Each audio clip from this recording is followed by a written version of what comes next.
సాహితీ మిత్రులకు నమస్కారం. వనజా తాతినేని కథల ఛానల్కు స్వాగతం. విభిన్న కథల సమాహారం వనజా తాతినేని. ఈరోజు నేను వినిపించబోతున్న కథ రచయిత గారి భార్య. ఈ కథ 18/12/2014 సంవత్సరం సారంగ వెబ్ మాసపత్రికలో ప్రచురితమైనది. రచన వనజా తాతినేని. కథ వినండి. రచయిత గారి భార్య. ఇదిగో ఏమండి, మిమ్మల్నే ఎవరో పిలుస్తున్నట్లు అనిపించింది. ఆగి చూశాను. ఎవరూ లేరక్కడ. భ్రమపడ్డాననుకుని మళ్ళీ కదిలాను. అలా వెళ్ళిపోతారేమిటండి? కాస్త ఆగి ఈ గోడ పక్కనున్న బెంచిపై కూర్చోండి అభ్యర్థన. నా భ్రాంతి అయినా కాకున్నా నడిచి నడిచి కాళ్ళు కూడా నొప్పి పుడుతున్నాయని మనసు చెప్తుందేమో అనుకుంటూ ఆగి చుట్టూ చూశాను. నిజంగానే అక్కడ ఒక బెంచి వేసి ఉంది. అమ్మయ్య, కాస్త కాళ్ళు నొప్పులు తగ్గేదాకా కూర్చుందాం అనుకుంటూ బెంచిపై కూర్చున్నాను. నా మాట మన్నించినందుకు ధన్యవాదములు అన్న మాటలు వినబడ్డాయి. తల పైకెత్తి చూశాను. పేరు తెలియని ఒక చెట్టు. అది రోడ్డు పక్కగా ఉన్న ఇంటి ఆవరణలో గోడ పక్కన పెరిగి ఉంది. సుమారు 7 అడుగులు ఎత్తు ఉంటుందేమో. 5 అడుగుల ప్రహరీ గోడపైన చిక్కని కొమ్మలతో పచ్చగా విస్తరించి ఉంది. దాని నిండా అందమైన పువ్వులు కొన్ని, మొగ్గలు కొన్ని, తేలికైన పరిమళం. అది వరకెన్నడూ అలాంటి చెట్టును చూడనందుకేమో నేను సంభ్రమంగా లేచి చెట్టును చూస్తూ నిలబడ్డాను. నేను నచ్చానా? అడిగింది చెట్టు. ఎవరైనా కనపడతారేమోననుకుంటూ వెతుక్కుంటున్నాను. చెట్టుపై కూర్చుని మాట్లాడుతూ నన్ను ఆట పట్టిస్తున్నారని నాకు అనుమానం వచ్చింది కూడా. చెట్టు ఎక్కడైనా మాట్లాడుతుందా అని మీ అనుమానం? ఆశ్చర్యం కదా? అడిగింది. నేను నోరప్పగించి చూస్తున్నాను. నిజంగానే నేను మాట్లాడుతున్నాను. అలాగే నా బిడ్డలైన ఈ పువ్వులు మాట్లాడతాయి. నేను మీకొక కథ చెప్పాలి, వింటారా? అడిగింది చెట్టు. నేను అయోమయంగానే తల ఊపాను. చెట్టు చెప్పడం మొదలెట్టింది. ఆమెకి నేనంటే చాలా ఇష్టం. నాకు కూడా ఆమెంటే చాలా చాలా ఇష్టం. 20 ఏళ్ల నుండి కన్న బిడ్డల కన్నా ఎక్కువగా నన్ను సాకినందుకు మరీ మరీ ఇష్టం. ఆమెది పువ్వులాంటి మనసు. అందరూ పచ్చగా ఉండాలని ఆకాంక్ష. పెళ్లి చేసుకుని భర్తతో ఈ ఇంట్లో అడుగుపెట్టిన మర్నాడే రాళ్లతో రప్పలతో నిండిన ఈ ఖాళీ స్థలాన్ని శుభ్రం చేసింది. ఇక్కడ మొక్కలేం అంతగా రావు, రాతి నేల కదా, మొక్కల నాటడం శుద్ధ దండగా అంటున్న భర్తతో పుట్టింటి నుండి ఇష్టంగా తెచ్చుకున్న నా వేరు మొక్కని నాటుతూ ఆశ అనే విత్తనాన్ని నాటి, చైతన్యం అనే నీరు పోసి, సంస్కారం అనే ఎరువు వేసి మొక్కలను పెంచితే జ్ఞానం అనే ఫలాన్ని అందించవచ్చు అని అంది. ఆమె ఆశ వమ్ము కాలేదు. మండే ఎండలని బెట్టని తట్టుకుని నేను బ్రతికి చిగురులు వేశాను. ఆమె ప్రతిరోజు నా దగ్గర కూర్చుని ఎన్నో కబుర్లు చెప్పేది. ఆకుని తడిపి స్నానం చేయిస్తుంది. నేను ఆరోగ్యంగా ఎదిగి పూలు పూస్తున్నాను. నా పూలంటే ఆమెకి చాలా ఇష్టం. పువ్వును తెంపుతూ, ఏం చేయనురా కన్నా, ఇంత అందమైన, స్వచ్ఛమైన, పరిమళభరితమైన నిన్ను మీ అమ్మ నుండి వేరు చేయాలని లేదు, కానీ నువ్వు నా బలహీనత అంటూ సున్నితంగా త్రుంచి ఒకటి దేవుని పటం ముందుంచి మరొకటి తన జడలోనూ తురుముకుంటుంది. పటంలో ఉన్న దేవుని పాదాల దగ్గర కన్నా ఆ నీలాల కురులలో దాగటం కూడా నాకు చాలా చాలా ఇష్టం. అందుకే నా ప్రాణశక్తినంతా దారపోసి రోజుకొక 2 పువ్వులనైనా ఆమెకు కానుకగా ఇస్తూనే ఉంటాను. 2 ఏళ్లకి నాతో పాటు ఆ ఇంట్లో 2 బిడ్డలు పెరగసాగారు. వారి నవ్వులు, నా పువ్వులు ఆమెకు అత్యంత ఇష్టం. మా ముగ్గురికి ఎండా వానకి గొడుగయ్యేది. ఆకలి వేస్తే అమ్మయ్యేది. ఇరుగు పొరుగుకి మంచి నేస్తమయ్యేది.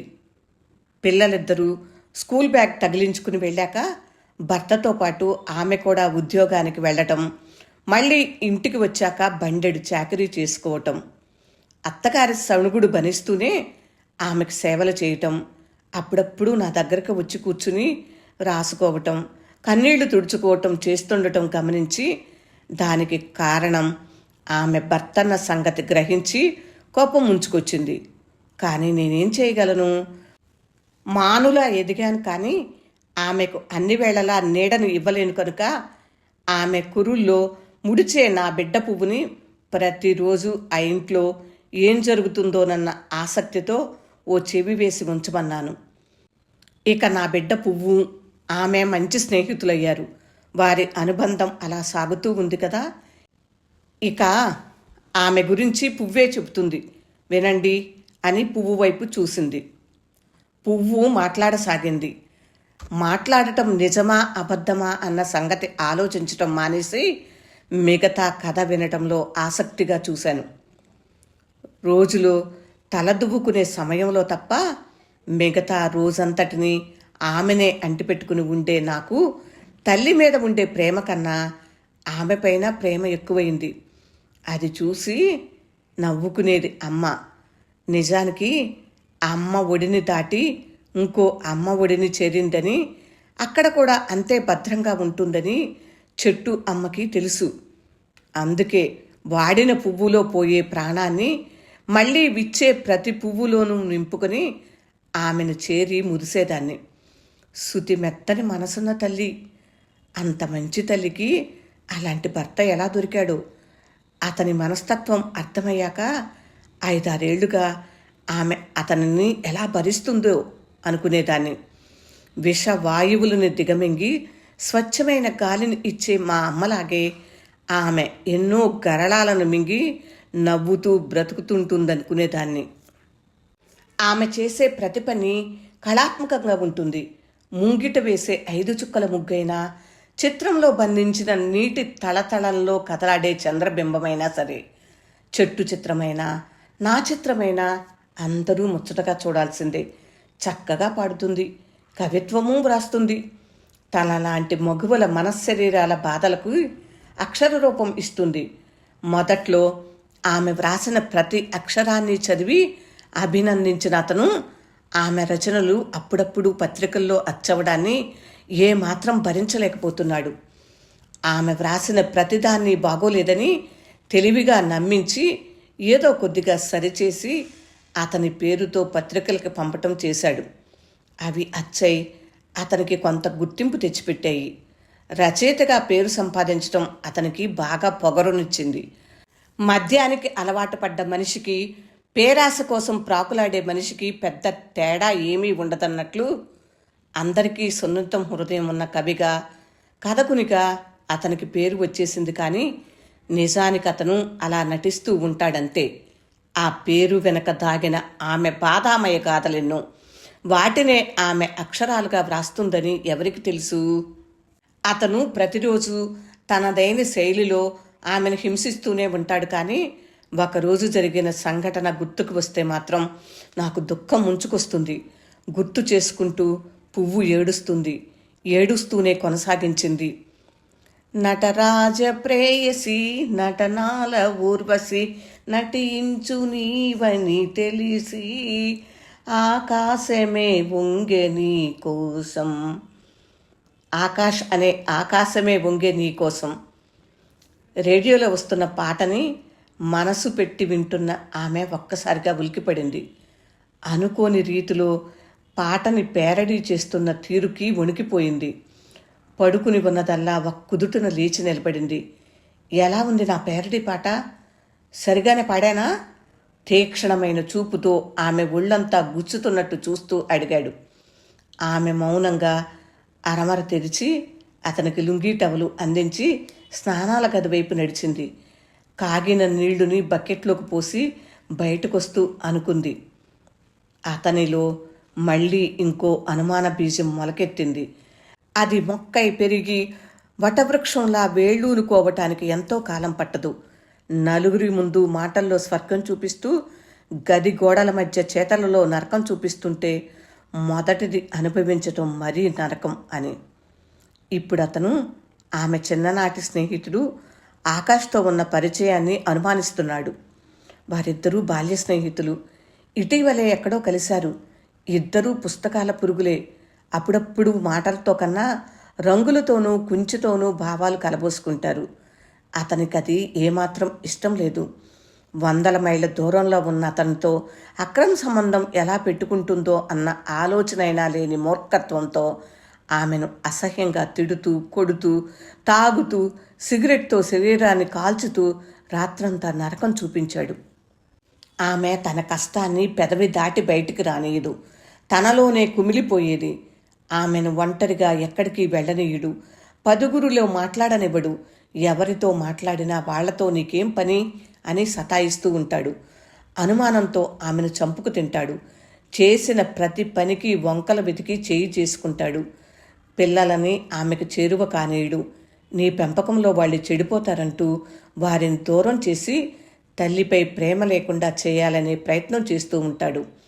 అతను అప్పుడప్పుడు కథకులతో చర్చలంటూ ఊర్లు పట్టుకుని తిరుగుతూ ఉంటాడు కదా. ఇప్పుడైతే అర్ధరాత్రుల వరకు మేలుకొని చాటింగులు చేస్తూ ఉంటాడు కదా. అయినా ఆమె ఏమీ అనదు. అతనిది మాత్రం సమాజంలో రచయితకున్న బాధ్యత. ఆమెది మాత్రం విచ్చలవిడితనమా? ఏమిటో ఈ భేదాలు? బాధగా నిట్టూర్చింది పువ్వు. తర్వాత ఏం జరిగింది చెప్పు. నా ఆరాటం. మొన్నటికి మొన్న ఏం జరిగిందో చెప్పనా? ఆ రోజు నరక చతుర్దశి. ఆ రోజు కూడా ఆమెకు సెలవు లేదు. ఇక్కడంతా ఆ రోజు దోశలు, కోడికూర తినటం ఆనవాయితీ. అవి చేయలేదని అలిగి పడుకున్నాడు. సాయంత్రం వచ్చి దోశలు, కోడికూర చేసి ఇస్తానని సర్ది చెప్తూనే 2 రకాల టిఫిన్లు చేసి టేబుల్పై పెట్టి స్నానానికి వెళ్తూ ఆగి, వేడి చల్లారిపోతున్నాయి, పోయి తినండి అని చెప్పింది. మంచంపై పడుకుని ఉన్న అతను ఉన్న పళంగా లేచి ఆమె పొట్టలో కాలితో ఎగిరి తన్నాడు. ఆ తన్నుడికి వెళ్ళి గుమ్మం వెలుపల పడింది ఆమె. దారిన పోతున్న ఒకరిద్దరూ ఆ విషయాన్ని గమనించారు కూడా. నాకే కనుక నడిచే వీలుంటే వెళ్ళి అతన్ని కుమ్మి పడేయాలంత కసిరేగింది. ఇలా జరిగేటివన్నీ చూస్తుండే ఆమె చిన్న కూతురు, నాన్నకి కోపం ఎక్కువ, కోపం వస్తే విచక్షణ ఉండదు, చూసి చూడనట్టు వదిలేయమ్మా అంది. మరి అలాంటి మొగుడిపై ఆమెకు మాత్రం కోపం రావద్దు అని విసుక్కున్నాను. పిల్లలకేం అలాగే అంటారు. వాళ్ళకు కూడా పెళ్ళయ్యి ఇలాంటి భర్త వస్తేనే కదా బాధంటే ఏమిటో తెలిసేది అని అనుకుని, చిచి, నేనెందుకు ఇలా ఆలోచిస్తున్నాను? నా బిడ్డలకే కాదు, పగవాళ్ళకు కూడా జన్మ జన్మలకి ఇలాంటి భర్త రాకూడదు అనుకుంటూ కారే కన్నీటిని తుడుచుకుంది ఆమె. ఎప్పుడూ అంతే. అతనికి ఆమె ప్రవర్తనపై అనుమానం. ఆమె ప్రతి కదలికకి చూపుల కరవాలంతో ప్రహరా కాస్తూ ఉంటాడు. అనుకున్నవన్నీ అప్పటికప్పుడు అమరకపోయినా పట్టరాని ఆగ్రహం వస్తుంది. అతని కాళ్ళు ఆమెని మట్టగిస్తాయి. గాయాలతోనే లేచి మట్టగించిన ఆ కాళ్ళనే పట్టుకుని బతిమలాడి వేడివేడిగా వడ్డించాలి. అవసరం అతనిదైనా అతని నడుము పట్టుకోవాలి. ఆవేదనతో కంట్లో తడి ఆరక, కంటిపై కునుకు రాక రాత్రి తెల్లారిపోతుంది. జీవితం ఇలానే తెల్లారాలేమో అనుకుంటూ యంత్రంలా పనిలోకి చొరబడి అన్నీ అమర్చిపెట్టి 8:30 కల్లా ఆఫీస్కి వెళుతుంది. ఆఫీస్కి వెళ్ళేటప్పుడు మాత్రం బస్టాండ్ వరకు మోటార్ సైకిల్పై దిగబెడతానని తయారవుతాడు. ప్రక్కింటి వాళ్ళు చూస్తున్నట్లు అనిపిస్తేను, ఇంకా వీధిలో ఎవరైనా నడుస్తున్నా వాళ్ల దృష్టిని ఆకర్షించేలా, లంచ్ బాక్స్ తీసుకున్నావా, పర్సు మర్చిపోయావేమో చూసుకో, మొబైల్ తీసుకున్నావా అంటూ శ్రద్ధగా అడుగుతుంటాడు. చూసేవారందరికీ భర్త అంటే అలా ఉండాలనుకునేటట్లు నటించడం అతనికి వెన్నతో పెట్టిన విద్య. ఆమె మాట్లాడకుండా మౌనంగా ఉంటే, అయినా మొగుడితో చెప్పటానికి ఏం కబుర్లు ఉంటాయి? అదే ప్రియుడితో మాటలైతే ఓట బావిలో నీళ్లులా ఊరుతుంటాయి. కానీ కత్తితో గుచ్చినట్లు మాటలు. ఆ మాటలకి ఆమె విలవెలలాడిపోతూ ఉంటే చూసి ఆనందించే పైశాచికం. బస్సు ఎక్కించి కదిలేటప్పుడు చెప్తుంటాడు, జాగ్రత్త అని. అందులో ఎన్నో హెచ్చరికలు. నిజానికి అతనికి భార్యపై ప్రేమని అస్సలు నమ్మలేం. ఆమెను బస్టాండ్లో దిగబెడుతూనే అనుమానంగా చుట్టూ గమనిస్తాడు. ఆమెకు పరిచయం ఉన్న వ్యక్తులు కానీ, స్నేహితులు కానీ ఎవరైనా ఆమెను పలకరిస్తే ఇక ఆ రోజు సాయంత్రం ఇంట్లో కన్నీటి కిటికీని తెరవాల్సిందే. ఆ మాటల్లో నిగూఢమైన అర్థాలేవో ఉన్నట్లు అపరాధ పరిశోధన మొదలెడతాడు. ఇవన్నీ చూస్తున్న నాకు మాను మాకును కానే కాను అని మనుషులు పాడిన పాట గుర్తుకొస్తుంది. ఈ మగువుల కన్నా మానులైనా ఎంతో హాయిగా ఉన్నాయనుకుంటాను. మహా అయితే నీరంతగా ఎండిపోతాము. ఏ తుఫాన్ గాలికో కొమ్మలు విరిగిపోతాయి, ఏ గొడ్డలి వేటుకో బలైపోతాము తప్ప అంతకన్నా ఏముంటాయి అనిపిస్తుంది. ఆమె ఆఫీసుకు చేరేలోపే 10 నిమిషాలకు ఒకసారి ఫోన్ చేస్తాడు. క్షేమంగా చేరావా? 10ంటికి మళ్ళీ ఇంకొకసారి కాఫీ తాగావా అంటూ. 1 గంటకి తిన్నావా? 4:30కి బయలుదేరావా? పక్కన ఎవరితో మాట్లాడుతున్నావు? ఇంత ఆలస్యమైనదేమి? నువ్వు టైంకి రాకపోతే నాకు ఒకటే టెన్షను. నువ్వంటే ఎంత ప్రేమో. నీకేమన్నా అయితే నేను తట్టుకోగలనా? అందుకే నా ఈ టెన్షన్. అర్థం చేసుకో అంటూ ఆమెకు టెన్షన్ రుచి చూపిస్తాడు. పక్క ఊరిలో టీచర్గా పనిచేస్తున్న రమ చాలా సరదా మనిషి. జీవితంలో ఎప్పుడూ కష్టాలు కన్నీళ్లకి చోటుంటే ఏం బాగుంటుంది? వాటిని భరించటానికి నవ్వనే టానిక్ ఒకటి ఉంటుందని మర్చిపోయావు. రా, ఇలా నా పక్క సీట్లు కూర్చో అంటూ చొరవ చేసి చెయ్యి పట్టుకు కూర్చోబెట్టుకుని ఎన్నో కబుర్లు చెప్తూ హాయిగా నవ్విస్తూ ఆమె ప్రయాణ సమయాన్ని ఆహ్లాదం చేస్తూ ఉంటుంది. ఒకరోజు అతను ఆమె రమతో మాట్లాడుతూ ఉండటం గమనించాడు. అదొట్టి బిచ్. దానితో నీకు స్నేహం ఏమిటి? నువ్వు దానితో తిరిగితే నేను తలెత్తుకుని తిరగలేను. నా స్నేహితులు నిన్ను కూడా ఆగాటనే కట్టేస్తారు. మనసులో ఉన్న దానిని సమాజానికి అంటకట్టే చాతుర్యం అతని సొత్తు అనుకుంటా. అతనిని చూస్తే నాకు భలే ఆశ్చర్యం. ఇప్పుడు ఆమె కాస్త ఆలస్యంగా బయలుదేరి రమా టీచర్ ఎక్కే బస్సును ఎక్కకుండా జాగ్రత్త పడుతుంది. ఇంకో రోజు దానితో స్నేహం వద్దన్నానా? నా మాటంటే లెక్కలేదే. నీ పని ఇలా కాదంటూ ఒకేసారి నోటికి బెల్ట్కి పని చెప్తాడు. చూస్తున్న నేను కన్నీళ్లు కారుస్తుంటాను. మళ్ళీ అతనే గాయాలని కట్టుకడతాడు. 2 వీధుల అవతలున్న ఆమె పెద్దమ్మని పిలుచుకు వస్తాడు. మీ అమ్మాయి చూడండి ఎలాంటి స్నేహాలు చేస్తుందో, మీ అమ్మ చూడండి ఎలా వాదిస్తుందో అని లేనిపోనివి నూరిపోస్తూ పెద్దమ్మ పిల్లల దగ్గర దొంగ ఏడుపులు ఏడుస్తూనే వంకరగా ఆమె వైపు చూస్తూ నవ్వుతాడు. ఆమె జీతమంతా తను తీసుకుని చిల్లర పైసలు విసిరేస్తాడు. సాహిత్య సభల నిర్వహణకి, సంకలనాల అచ్చులకి అన్నింటికీ డబ్బు ఇవ్వాలి.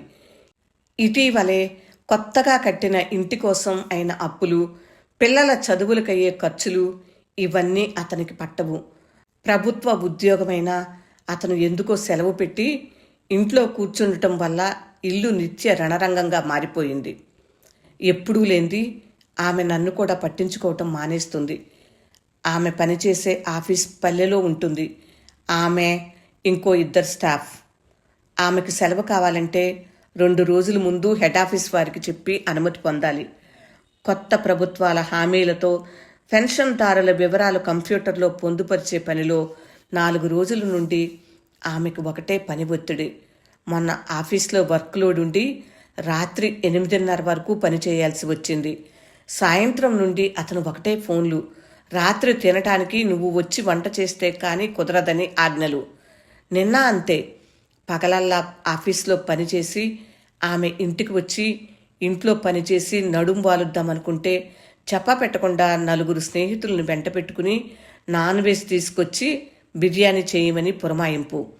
అసలే పీరియడ్స్ టైం, నడుం పీక్కుపోతుంది. అయినా చేయక తప్పలేదు. అతనికి స్నేహితులు, సరదాలు, పార్టీలు వేటికి లోటుండకూడదు. పాపం ఆమె నిన్నటి పని అలసటతోనే ప్రతిరోజు పని మొదలెట్టాలి. సూర్యుడిలా అలసిపోకుండా ఉద్యోగినికి ఏమైనా ప్రత్యేకత ఉంటే బాగుండదనుకుంటాను. పువ్వు మరింత బాధగా చెప్పనారంభించింది. అతను ఈరోజు సాయంత్రం 4:30కే సతాయింపు మొదలుపెట్టాడు. ఈరోజు కూడా ఆలస్యంగా వస్తున్నావా? నాకు ఆకలవుతుంది అని. అప్పగించిన పని పూర్తి కాలేదన్న సంగతి చెప్పి, మీరు ఈ రోజుకి ఎలాగో సర్దుకోండి, బయట నుండి తెచ్చుకుని తినేయండి అని చెప్పింది. ఆమెనే చూస్తున్న అసిస్టెంట్కి, మా వారికి 2 పూటలా వేడివేడిగా చేసి వడ్డించాలి. ప్రొద్దున చేసినవి రాత్రికి తిననే తినడు. బయట తినటం తన వల్ల కాదంటాడు. అలా అని ఇలాంటి అత్యవసర సమయాల్లో కూడా మా అత్తగారు చిన్న సాయమన్నా చేయదు. తన అసిస్టెంట్తో చెప్పింది విసుగ్గా. ఆమెకు ఆ మాత్రం కోపం రావటం నాకు సంతోషాన్ని ఇచ్చింది. ఈ మనుషులకి ఏమిటో ఈ గొప్ప. నాలాగా అతని కూడా పరమ సోమరిపోతూ ఆమె వండి వార్చి వడ్డిస్తే తప్ప నోటికి పని చెప్పనని కోతలు కోస్తాడు. ఆకలవుతుంటే దానిని తీర్చుకునే వేరే మార్గమే లేదా? వంక కాకపోతేను మరీ. ఆమె ఆఫీసులో పని ముగించుకుని బయటకు వచ్చేసరికి రాత్రి 8:30 అయ్యింది. బయట జనసంచారమే లేదు. అంతలో కరెంటు పోయింది. బస్ స్టాప్లో ఉన్న మెడికల్ షాప్ పక్కన నిలబడింది. ఆ షాప్ ముందుకు వెళ్ళి వెలుగులో నిలబడి ఉండటం కూడా ఆమెకి ఇబ్బందే. ఆ షాపు ఓనర్ చూపులు తేళ్లు జెరులు పాకినట్టు ఉంటాయి. ఉద్యోగం చేసే ఆడవాళ్ళంటే చిన్నచూపు. మా ఇళ్లల్లో ఆడాళ్ళు మగతోడు లేకుండా కూరగాయల మార్కెట్కు కూడా వెళ్లరు అంటూనే కనపడిన ప్రతి ఆడమనిషిని వంకర చూపులు చూస్తాడు. బస్ కోసం వెయిట్ చేస్తూనే పదే పదే సమయం చూసుకుంటుంది. సెల్ ఫోన్లో ఛార్జింగ్ కూడా అయిపోవస్తుంది. 20 నిమిషాలు గడిచిపోయాయి. అంతలో తెలిసిన అతను అటుగా వచ్చాడు. ఏం మేడం ఇంత ఆలస్యమైంది అంటూ పలకరించాడు. సమాధానం చెబుతుండగానే అతను కాల్ చేశాడు. బస్ కోసం వెయిటింగ్ అని చెప్పింది.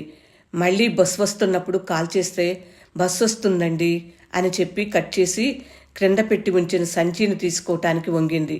స్టాప్లో ఎవరూ లేరనుకుని ఆ బస్ ఆపకుండా దూసుకు వెళ్ళిపోయింది. అయ్యో, మీరున్నది గమనించకుండానే బస్సు లాగించేశాడు.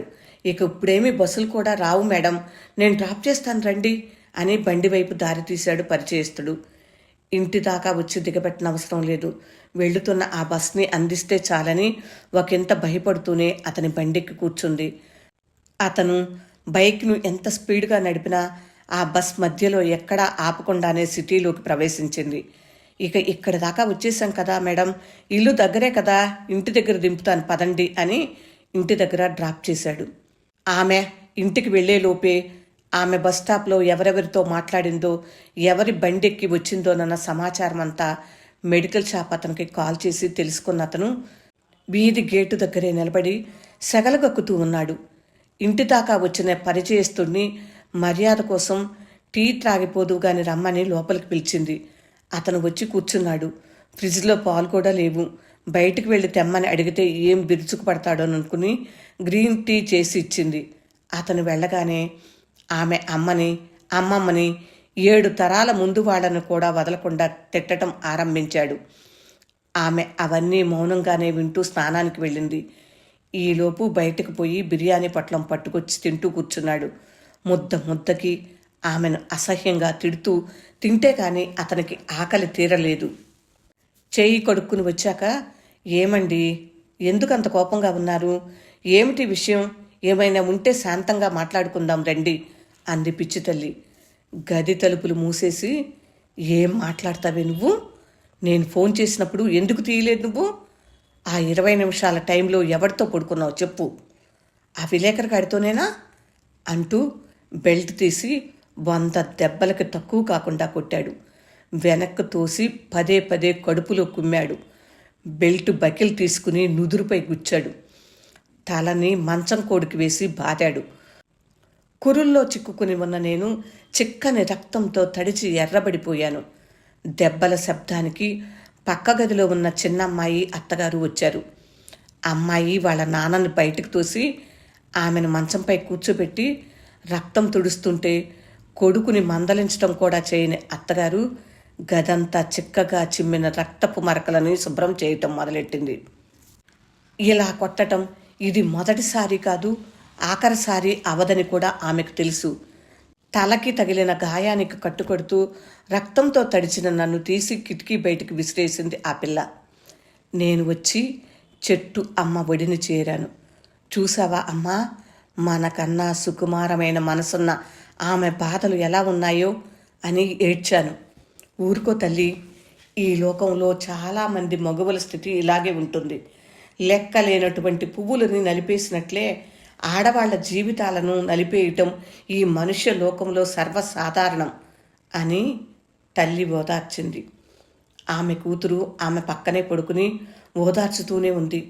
ఆమె రాత్రంతా తల్లిని తండ్రిని తలుచుకుని ఏడుస్తూనే ఉంది.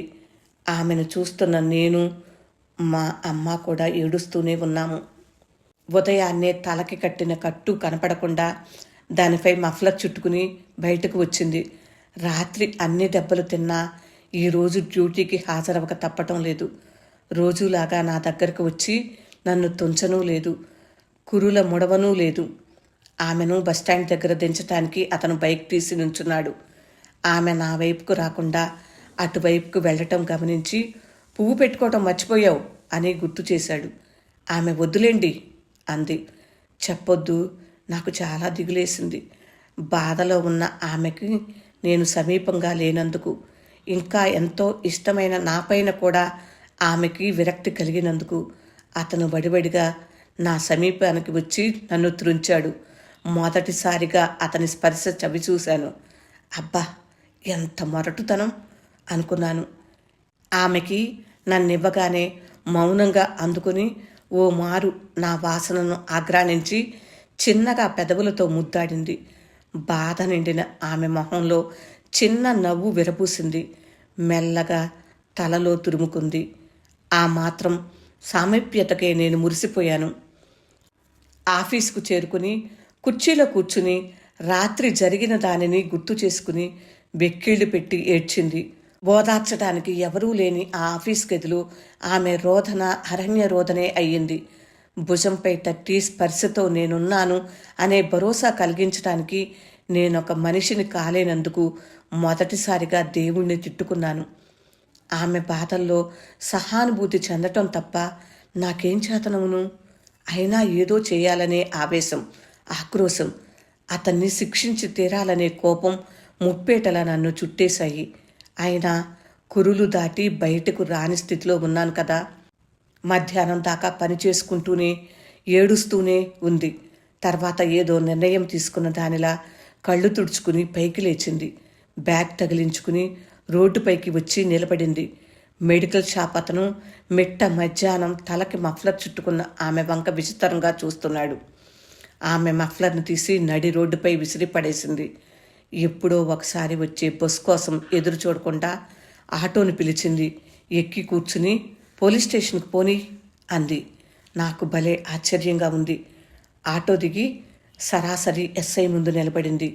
ఎస్ఐ ఆమెను గుర్తించి, మీరు పలానా రచయిత గారి భార్య కదా, ఏమైంది మేడం, ఏదైనా యాక్సిడెంట్ జరిగిందా అంటూ, ఈ లోపుకి సార్కి ఫోన్ చేయమంటారా అంటూనే అతనికి రింగ్ చేయటం మొదలెట్టాడు. మీరు ఆయనకి కాల్ చేయకండి, పేపర్ పెన్ ఇవ్వండి, నేను కంప్లైంట్ వ్రాసివ్వాలి కదా. నేను కంప్లైంట్ చేస్తున్నదే అతని మీద శారీరక హింస, మానసిక హింసకు గురి చేస్తున్నాడని. ఈ సాక్ష్యం చూడండి అంటూ తగిలిన గాయాన్ని చూపింది. మీరిప్పుడు గృహహింస యాక్ట్పై కేసు నమోదు చేసి ఎఫ్ఐఆర్ నకలు ఇవ్వాలి అంది. అతని క్రూరత్వం గురించి లోకానికి చెప్పటానికి పోలీస్ స్టేషన్కి వెళ్ళిందని, ఇన్నేళ్లకైనా ఆమె సహనానికి తెరపడినందుకు నాకు చాలా ఆనందం అనిపించింది. ఎస్ఐ చేతిలో పెన్ జారి కింద పడింది. ఆమె ఆ పెన్ అందుకోవటానికి క్రిందకు వంగింది. జడ ముందుకు జారింది. కురుల మధ్య ఇరుక్కుని ఉన్న నేను పెనుగులాడి స్వేచ్ఛగా బయటకొచ్చి ఆమె పాదాల మీద పడి ఇష్టంగా ముద్దాడాను. ఇన్నాళ్ళు ఆమె శుతిమెత్తని భావాలని, బాధామయమైన గాథలన్నిటినీ అక్షర రూపం చేసుకుంటే వాటన్నింటినీ తన రచనలుగా చెప్పుకుని రచయితగా పేరు సంపాదించుకున్న అతని గురించి, ఆమె గురించి, అంటే ఆ రచయిత గారి భార్య కథని చెప్పానని మీరు మనస్ఫూర్తిగా నమ్మితే చాలు. ఇన్నేళ్ళు కన్నబిడ్డలా సాకుతున్నందుకు కృతజ్ఞతతో నా తల్లి జన్మ, రోజు దేవుని పాదాల వద్దకు చేర్చినందుకు నా జన్మ కూడా సార్థకమైనట్లే అని కథ ముగించింది పువ్వు. నేను పనిచేసే పత్రిక కోసం ఓ రచయిత ఇంటర్వ్యూ తీసుకుందామని ఆ ఊరు వచ్చి ఆ రచయిత అడ్రస్ వెతుక్కుంటుంటే ఆడబోయిన తీర్థం ఎదురైనట్లు రచయిత భార్య కథ తెలిసాక ఇక అతని ఇంటర్వ్యూతో పనేంటి అనుకుంటూ వెనక్కి తిరిగాను. తాను చెప్పిన కథ విన్నందుకేమో చెట్టు కృతజ్ఞతగా తన పువ్వులని నాపై రాల్చింది. కథ లాంటి వాస్తవాన్ని నేను నమ్మినందుకు ఓ పువ్వు నా హృదయానికి దగ్గరగా, ఇష్టంగా చొక్కా గుండీకి చిక్కుకుంది. రచయిత గారి భార్య కథ విన్నారు కదా. రచన వనజా తాతినేని. ఈ కథ మీకు నచ్చిందా ఫ్రెండ్స్? నచ్చితే లైక్ చేయండి, షేర్ చేయండి, ఇంకా నా ఛానల్ని సబ్స్క్రైబ్ కూడా చేయండి. మళ్ళీ ఇంకొక కథతో మీ ముందుకు వచ్చేస్తాను. అప్పటి వరకు సెలవు మరి. నమస్తే. వనజా తాతినేని.